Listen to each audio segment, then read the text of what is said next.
નમસ્કાર ગુજરાતની જનતાને. તો હંમેશા એક વાત યાદ રાખવી કે ક્યારેક કોઈ માણસ પરફેક્ટ નથી હોતું. એટલે કે ક્યારેક કોઈ માણસ બધી રીતે અનુભવ મેળવેલું નથી હોતું. તો એ પણ કોઈ કામ કરી રહ્યો છે તો એ ક્યારે ને ક્યારે તો એ કામ શીખ્યો હશે, એ વાત નક્કી રાખવાની. કારણ કે ક્યારેક કોઈ માણસ પરફેક્ટ હોતું નથી અને એ જીવનમાં કોઈ પણ વસ્તુ તમે અત્યારે શીખ્યા છો કે તમને એ વસ્તુ આવડે છે, તો એ વસ્તુ તમારે નક્કી રાખવાનું કે એ વસ્તુ માટે તમે પ્રયત્ન કર્યો છે અને એ શીખ્યા છો. તો એ તમે શીખવાનો પ્રયત્ન કર્યો છે ત્યારે તમને એ વસ્તુ આવડી છે.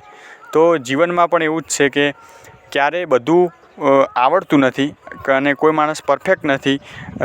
ધીમે ધીમે જેમ જીવન જીવે છે એમ અનુભવના આધારે એ માણસ શીખતું હોય છે અને અનુભવથી જ જીવનમાં ઘણું બધું શીખવા મળતું હોય છે. Thank you.